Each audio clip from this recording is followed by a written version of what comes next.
Hello and welcome to episode 66 of Waxing Lyrical with Mainz and Dutts.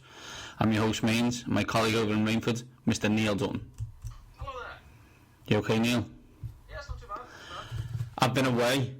You've been hosting a show on your own and also talking to famous people on other shows. This is correct. You've been living life to the podcast fullest, Neil. Well, you know, if life gives you lemons, there's no point trying to make hammers out of it. No, and well, allegedly it's been a good job. I haven't heard the latest offering of that, but I'm sure when people visit ukendzone.com and in the upcoming days they'll be able to find it. I hope so. So Dutton, we're back after a couple of week break and we have a guest, Mr. Adam Carroll Smith, Correct. market manager and writer, who we'll be talking to later in the show about his books, which are awesome, and also his thoughts on how you read now. Oh dear. Oh yes, I've gone there, Neil. But before we do that, I'm going to test your youth knowledge, if that's okay with you, Neil. This is not good. Okay, this is going to be fun. So you know what? Let's get on with the show.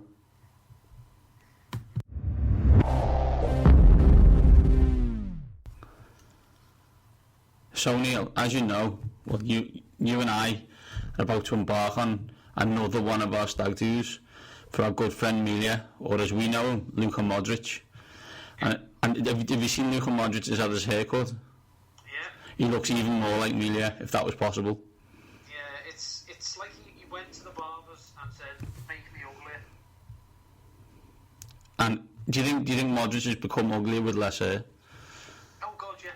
It's not a good look for him, is it? It just isn't. He should have grown his hair even longer to detract attention from his face. But he hasn't gone for that approach. He's gone for the I'm ugly, get over it. Embrace the ugly. We all have. So let's I've move. embraced ugly on countless occasions. We all have, haven't we? But that yours and mine embracing of ugly are different things. I saw you, one of your ugly embraces. I still have nightmares about it to this day. Let's not. Let's not. So we're off to Cologne, Germany, one of our favourite places in the world, if not Kate's. What are we going for, Dutton? Booze and lots of it. Yeah, pretty much. I mean, I'm certain that we have paid for some touristy excursions, but I'm pretty sure one of them is a brewery tour. I think so, yeah. Where alcoholic beverages are provided. See, this is where you come down to one of my biggest problems in life, is the phrase, you couldn't organise a piss up in a brewery. Well, logistically, that's a very difficult thing to organise because, the workers aren't supposed to be drunk while they're in work. There's health and safety, concerns. So, apropos of nothing. At the end of the day, we have organised a piss up in a brewery and we're going to get pissed up, I think is the technical term. We have been drunk in a butcher's shop in Madrid, remember? We've been drunk in a butcher shop and in a planetarium, according to Milja, in Antwerp as well. The thing that we should notice is that we're not the 10 Jaeger bomb kind of gang Oh God. dancing in a club at 4 a.m. There's a high possibility we'll still be drinking at 4 a.m, but it'll be the same pint of lager that we started with at 11 a.m. the same morning. Yes. So Dutton, we're going to try and regain our youth on this trip. So I was interested to understand how your knowledge of the youth of today was. And I thought it'd be really funny because you're not going to have a clue. No. So I've got 10 slang words or phrases or lifestyle choices or whatever that I'm going to say to you. And you have to guess what they mean or answer the question. You ready? Yeah, can't wait. This is good, Dutton. This is going to test how quote unquote down with the kids you are. Not sure that's a good thing or not. Well, we're about to find out. I think it could be comedy value, like. So, Dutton, you ready? Yep. Question 1. If you were in the Navy, which artist are you an uber fan of? If I'm in the Navy. The Navy. So, like, for example, like, Kate Alfie, he's a directioner. He's obsessed with One Direction, like. I'm close to having an intervention, but it's fine at the moment, although he does know all the words to all the One Direction songs. Worrying. If you were in the Beehive, you would be a fan of Beyonce, like Kate and myself actually. Although I would never say I was in a beehive. I just like her music and her. So the question is, Don, if you were in the Navy, which artist would you be an uber fan of?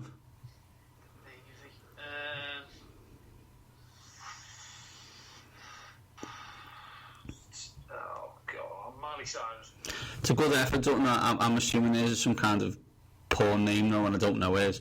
You would actually be an uber fan of Rihanna. It's secretly as porn as Miley Cyrus, just a little more decorum. Well, it's not hard to have more decorum than Miley Cyrus, but Rihanna doesn't just about manage to do that. I don't understand why it's the Navy. I don't really either. I just know that's the name. I'm sure there's a reason for it, and people can tweet us.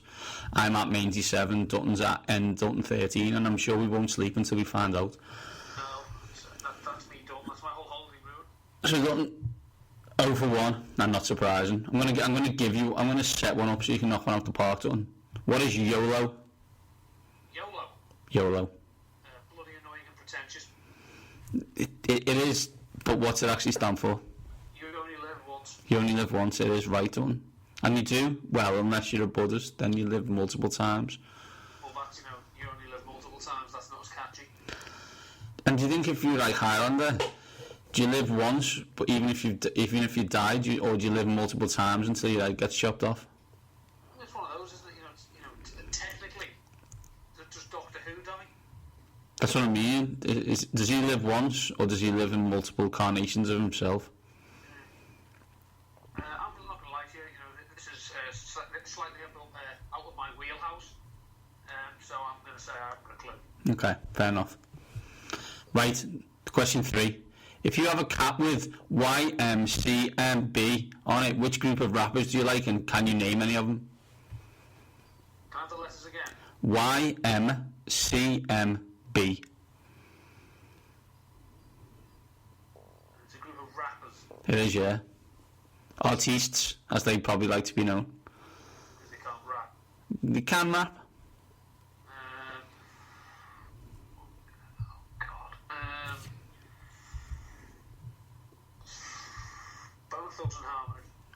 It's good, but it's not the 1990s, so it's not right. YMCMB stands for Young Money, Cash Money, Billionaires, which I think is a great name. And you would be, Lil Wayne is probably the most famous, or Drake. So you probably don't even know those two people are. I know Drake's up his own arse. I went to see him in concert in Liverpool, he was excellent. Congratulations, he brought himself up his own arse to Liverpool for your viewing pleasure. He did, and he was excellent. He does like a bit of Drake, but that's how it happens, isn't it? If he does songs about Johnny Manziel being drafted, he's a pretentious tit. Don't you think though? I hear what you're saying there, but like, if the NFL offered you a load of wedge to write a song, you'd write a song, plain and simple. Well, as you speculated, I actually do work for the NFL. You may as well work for the NFL now. I'm not being funny, I'm just glad you've given me your time to speak to me while you're not speaking to all the NFL.com writers. I'm happy to throw you the occasional bone. Exactly, I remember when we were friends, like, not just acquaintances, but there you go. Train comes in, not everyone gets the ride. Exactly. So Dutton, that's 1 of 3. And probably the one I thought you'd get. So if you did something, Dutton, like a boss, what have you done? You've performed an action admired by many. Yeah, in an excellent way. I'll give you that, Dutton. It's not bad, that. It's one of Kate's favourite phrases. I think trying to grab onto the fact she's still in her 20s. And she says, yeah, I did that like a boss. I don't really know what it means, and apart from the fact it means you've done dead well. It depends really on what bosses have influenced you. Exactly. Imagine some of the bosses from the Odeon, Dutton. You only want to meet something like that, like a boss that you failed spectacularly. Yeah. Some of my bosses in a previous workforce that was a government agency that I can't talk about, but probably took tax off people. I wouldn't want to be some of them like our bosses. No, I tend to agree. I can't really name names, so I won't. Be good if you did, though. I'm sure we can get them out to you later. I maybe mention it when you're drunk on holiday. Done. This girl is Butters. What is she? This girl is what? Butters. Butters. She's a milkmaid. It's close. Probably what it meant in the 1800s. Do you want me to tell you? Do you give up? Yeah, I give up. Okay. It means she's ugly. As in, she's got a nice body, but her face. So basically, this is the 21st. This is the middle.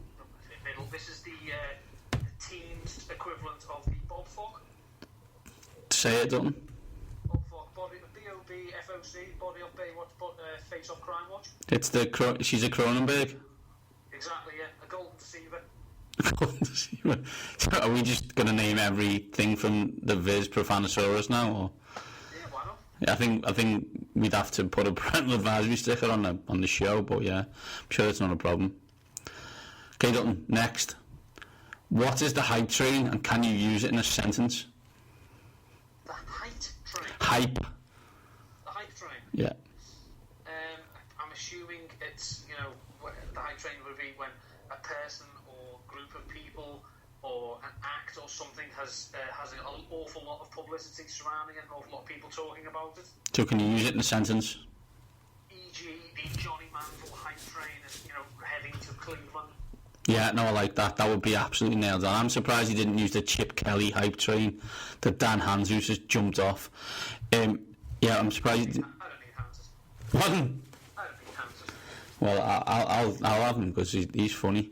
But he threw Chip Kelly under the bus. Like, that was hilarious last week on ATL. Remote control car. He did throw him under a remote control car. Good point, Dalton. I like what you did there. So I'll give you that one, John. Hype train, well done. So is that 2 I've got now? That's 2, yeah. No, like a boss, you got 3. She probably breaking world records here. Okay. How would you catfish someone? Catfish is when you assume a alternative identity for the purposes of stalking people on the internet. Have you done this? No. Have you done it before we had the internet? No. If I have a fault, and, I'm not loath to admit it, it is that I'm honest to a fault. Do we know anyone who's done this? Probably. Is there a probably or a definitely? I'm not prepared to answer this question at this time on the grounds that the answer may incriminate myself. Okay. Yeah, okay, yeah. And the irony thing of you using the police there is not lost on me.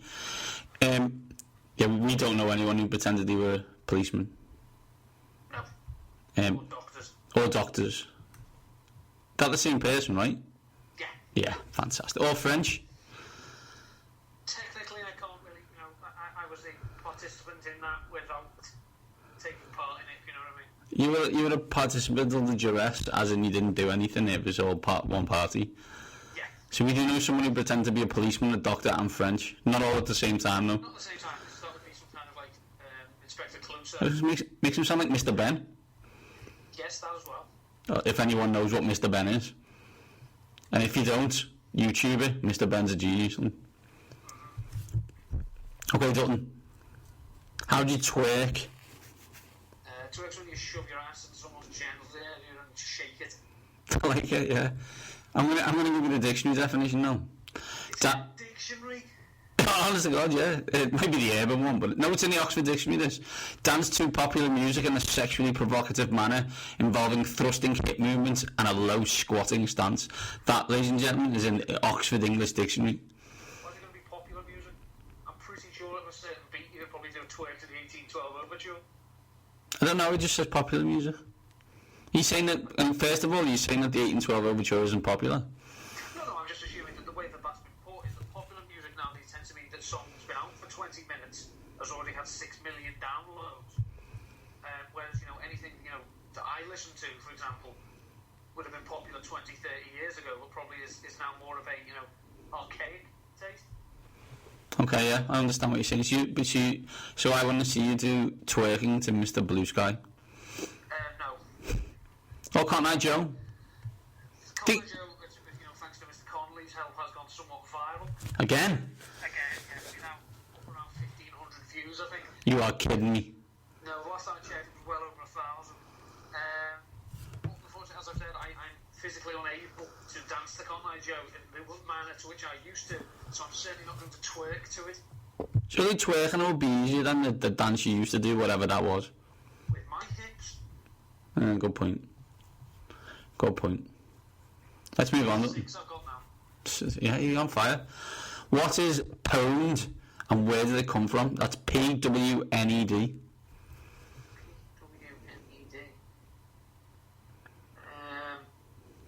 I'm going to assume it's something along the lines of owned. It is, yeah. Do you want to hear the story of this? I found this on the internet, I just thought it was hilarious. So it's a corruption of the word owned, obviously.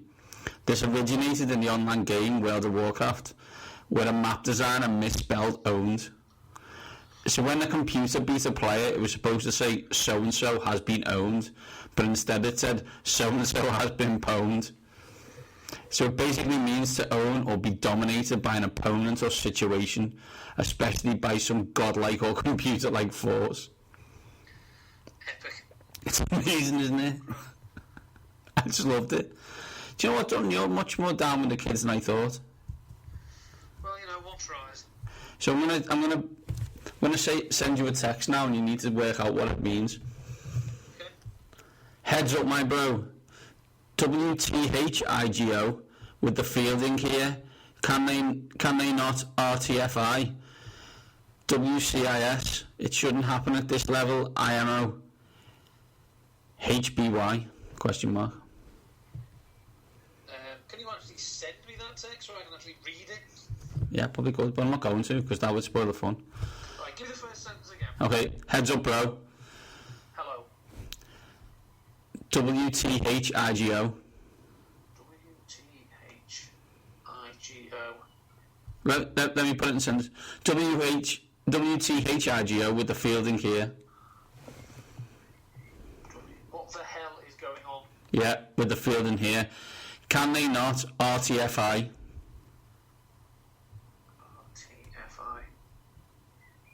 Run the... No. Read the effing script. Instructions. WCIS. It shouldn't happen at this level.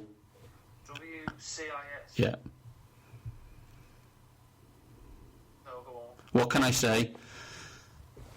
It's unbelievable this, right? It took me about 10 minutes to do this in my lunch break. Obviously I was on my lunch and not doing this in work hours. Of course not. This text got more confusing than if I would have wrote it out.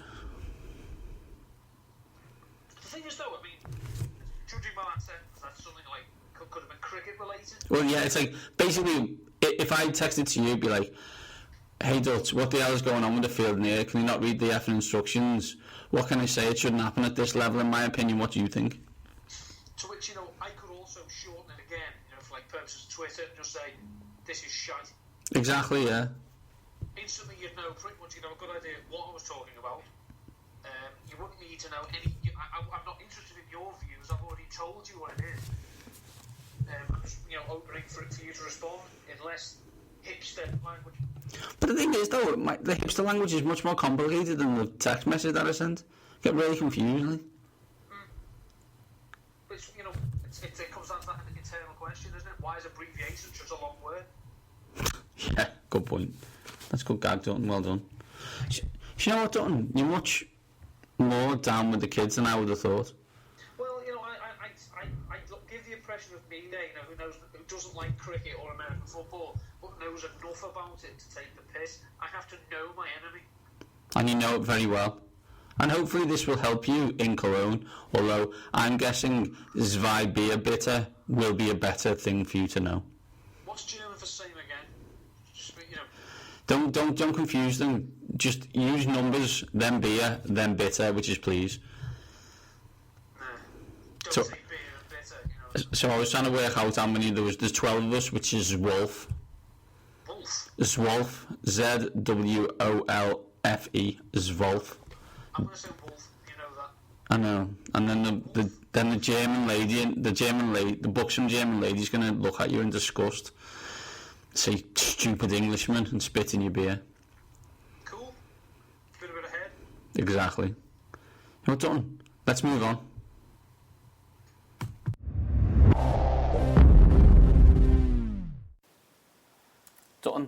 now it's time for our guest.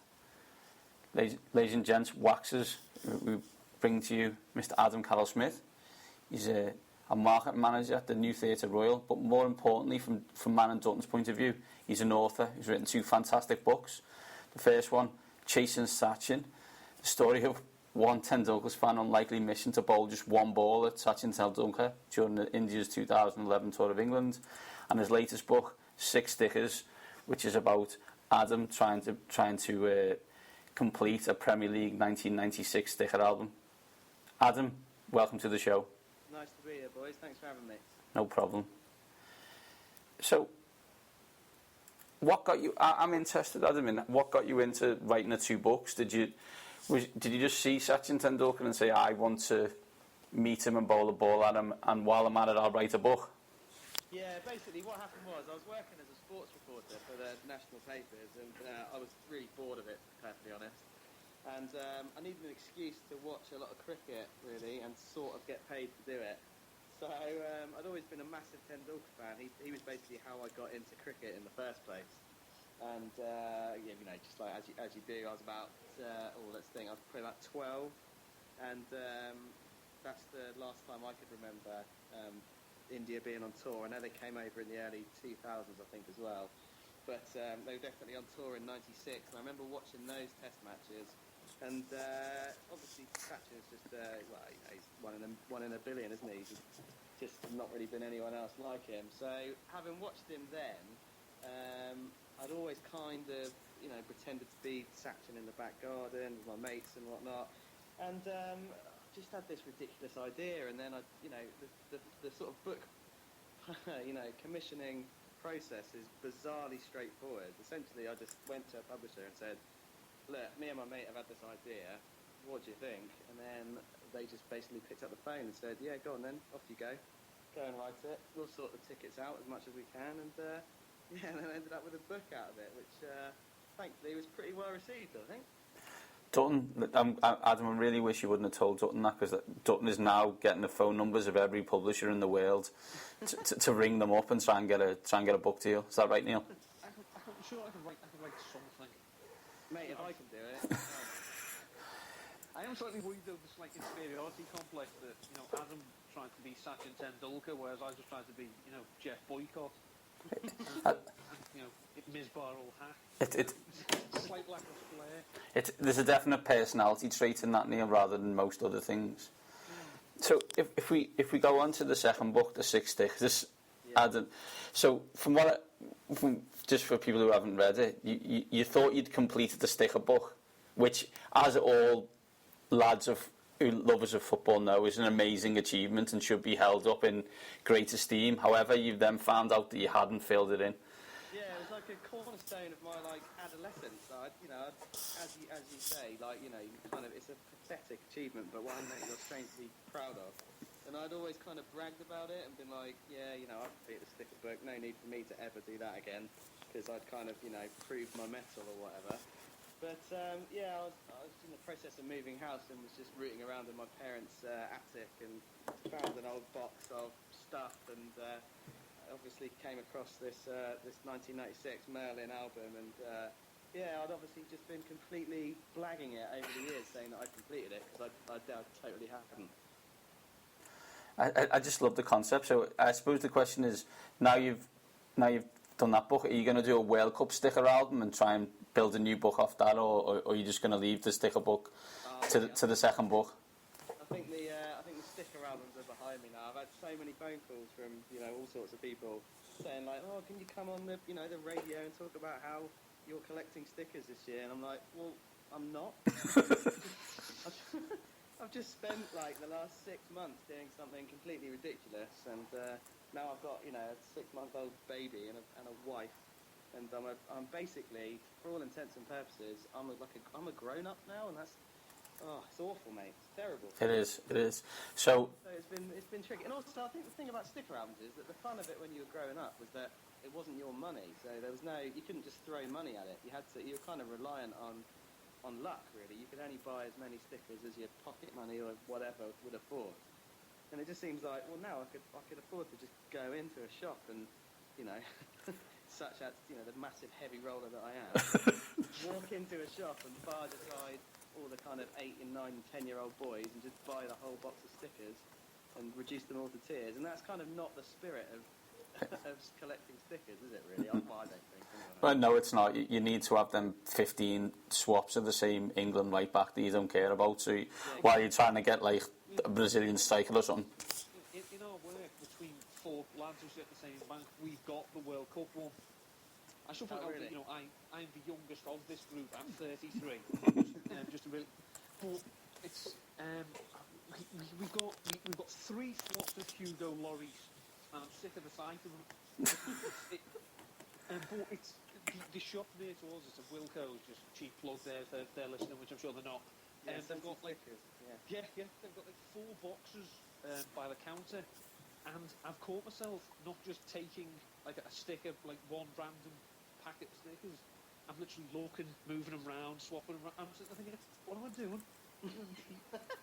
And I'm pretty sure the person behind the counter is looking at me and thinking exactly the same, you know, as he reaches under the counter to call for security. It's definitely that kind of idea, Neil. I don't know what's happened, though, because previous World Cups, I don't remember there being this much of a fuss about stickers. I don't know why it suddenly all come back up. I'd love to say it's because my book came out, but I really don't think that's the case. I think for the purposes of this show, we will just say that that's the case, Adam. It makes perfect sense to me. I'm responsible for loads and loads of men across the country regressing into their childhood. I'm comfortable with that. That's a legacy. Yeah, I'm happy with it. I can get behind that. Yeah. So a cricketing dream led to a book. A footballing dream led to a book. Do we have a third sport that we're going to look forward to, or will we drift down somewhere else for your next project? I don't honestly know. I feel like there's the kind of, you know, what some people call them, kind of like idiotic man quest things. I think they're probably done now. I can't really... So I also don't really want to get a reputation just for doing that kind of thing, because otherwise you sort of paint yourself into a corner a bit, I think. But I don't know, I suppose it's the next good idea, really. I think there's probably another... I feel like I've probably got another cricket book coming up. Cricket's just... I mean, football's it's really nice to write about football. I'm a big, you know, massive football fan, obviously, but I don't know, cricket's... it's kind of a bit more... I don't know how to describe it really, but I think cricket readers will generally sort of go with you when you do something a bit weird, a bit more than maybe football readers will. To make a massive generalisation, I think, you know, cricket readers generally are sort of prepared to put up with something being a little bit weirder, whereas you know, football readers maybe are a little bit more conservative in their tastes, generally speaking. So I think I maybe would like to do another cricket one, yeah, but God knows what it would be at the moment. So maybe I'll just try and you know, just play my way into this England team because they're absolute shite at the moment. I think you've got a good chance if you can catch or be able to like stop a ball from going to a boundary. There's a high possibility you'll be in the field and ahead of Ravi Bopara. Basically, yeah. Basically, if I can keep my hamstrings in one place, I'll probably get in this team. Yeah, I think it's probably true. That's you on the sidelines, Dutton. So Sachin is now retired. We go back to the first book. Which batsman in world cricket would you most like to bowl one ball at now? You don't have all that aggro of having to arrange it. It just magically happens. We've not got you the tickets. I think for my own ego, maybe somebody defensive so that they'd leave it and I'd have a dot ball with my name. But in terms of actually seeing how far someone could club me, Dave Warner would be quite good. He would hit it pretty far. I wouldn't be too bothered if I accidentally let a beamer slip out and smash that head. Yeah, it's also a good point, although I would never bring it up in the bar afterwards. No, probably not. Doesn't like that. He doesn't like, allegedly. Allegedly, yes, exactly. On the I'm not going to retract that allegedly and say definitely. Definitely, yeah, no, that's actual fact. You see, on the flip side, is there a bowler in world cricket who you look at and think, if he bowled one at me, I'd just whack it as far as I could? Paul Harris, every day of the week. Awful. Absolutely awful. Joke. Competition winner. Don't get it. Yeah, no. Spinning spinner. Yeah, that straight ball that he bowled Ian Bell with back in 2009 still haunts my nightmares. It was a you're getting spillover from Ian Bell's nightmares. They're so bad that they're actually disrespecting yours. You know, I'm playing for Spain. You have a long way. Yeah, exactly. Let's move on from Paul Ellis before we all have nightmares. So Neil informs you, I think that you're a Portsmouth fan. Is that correct? Oh, unfortunately, yes. So we have, before we let you go, we have a couple of questions. My first one is, as a Pompey fan, where you are now to where you were a few years ago, would you swap that FA Cup for more financial and security as a football club, or are you just happy to take that FA Cup and see what everything else happens? Well, the thing is, it's a lot to give up just for one day in the sun. Basically, it's a lot to have gone through, a lot of kind of torment and just horrible, crap, basically. But that one day was pretty brilliant. My old man's a scummer, a Southampton fan, and they've been through similar stuff. But they're obviously on a really sound financial footing. But they never win anything. They've got, my old man had the FA Cup in 1976, but that's ancient history now. I'm sure he would probably swap them being where they are now for potentially having won a bit more stuff. But honestly, it's kind of worked out pretty well now, because obviously we own the club, the fans do. I'm a shareholder as well. So it's kind of, in a really weird, twisted way, ended up kind of where we always wanted it to be. But, if you'd have asked me this right in the middle of it all, when it looked like we might not have a football club, then I'd have said definitely no. But now that we do have a football club, you can kind of say, well, that was fairly, interesting roller coaster that we've just been on. But I don't want to go through it again. It's just, it's one of those things. You expect a degree of permanence from a football club. You don't really expect to ever be in a position where you think, I might have to change who I'm going to support next season, because there might not be a football club to support, and that's kind of ridiculous, really. No football club should ever be in that situation, but it was a bloody good day. So no. which is perfectly reasonable. I've said in the past that, as you can tell from my accent, that I support Sheffield Wednesday. Obviously. And I've said that if they went out of business tomorrow, that's me and the game done. It's just that they just seem to be, it's like an abusive relationship. Yeah. I can't get rid of it. Whereas if you could remove them totally, then there'd be nothing keeping me into the game at all. No, but I sometimes wonder whether I'm a football fan or just a Pompey fan. I really don't know anymore. See, I as a friend of mine who used to know, called Simon, he defined me as a football fan, not a Liverpool fan, because I used to watch other games. And as an Everton fan, he couldn't understand why I would ever want to watch Juventus versus Roma or Barcelona versus Real Madrid. He was like, why do you even care?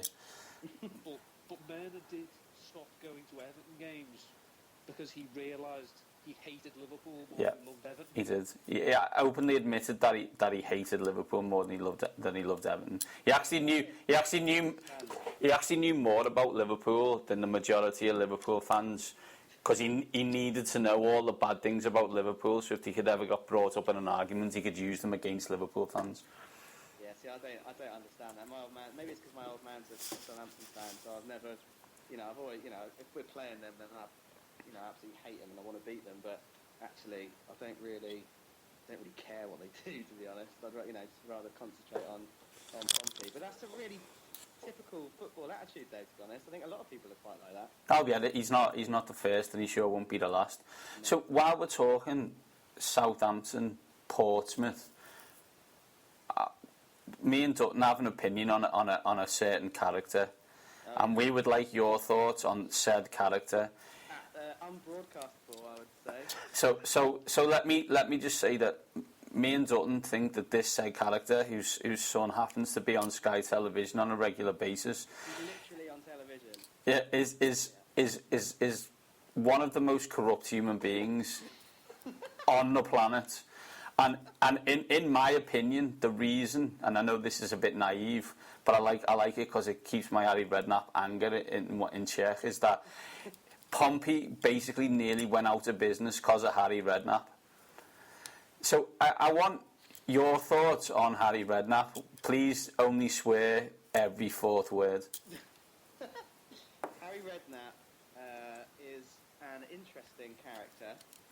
He undoubtedly was the Portsmouth manager when we won stuff, so that's the plus point. Well done, Harry. You did win something when we were there. That's great. It's weird though, because it's hard to know without being in the club how much, because you just imagine that he goes, I want to sign so and so, he probably needs to get paid this much a week. And then, is that his fault? Is it his fault that happens, or is it the chairman's fault? Is it the chief executive's fault? But that's way too nuanced. I just think he's a twat, to be honest. You remove all the argument from it, and what it boils down to is that essentially he doesn't really seem to. He didn't understand why Southampton fans hated him when he left them to come back to us, and then he didn't understand why when he came back to the town to get the key to the city after he left basically to join Tottenham, that he got booed and got shouted at by lots of fans. He turned up and gate crashed the ceremony.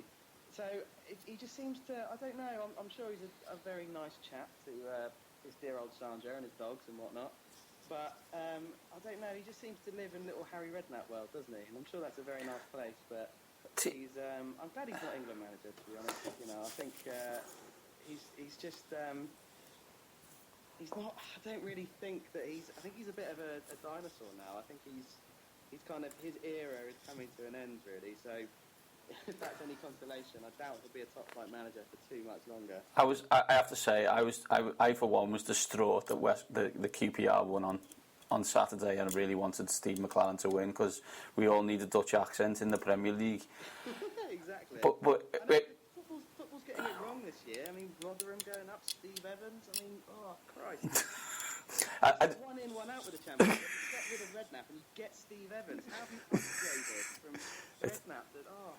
It's not good. All I'd say on how much do we know about Harry Redknapp's dealings at Pompey is that he bought Yunus Kabul for a large amount of money and paid him an awful lot of money, and put a clause in his contract that if he was sold, that he would get a percentage of the fee. Oh, really? He then bought him from Pompey for Tottenham for an exorbitant amount of money, of which he got 20% of it. Well, that is. So you make your own mind up on that. But I think that. I'd say that's very canny. Yeah, but I think it's the word beginning with T that you mentioned before. So Adam, before we let you go, you're on Twitter. What's your handle so people can start following you? It's at A. Carol Smith.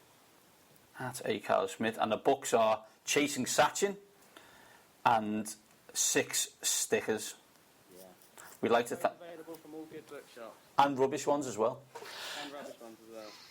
Yeah, absolutely. Adam, thank you for your time. It's been a pleasure. Cool, and we'll hopefully do it again soon. See you, Adam. Bye-bye. Bye-bye.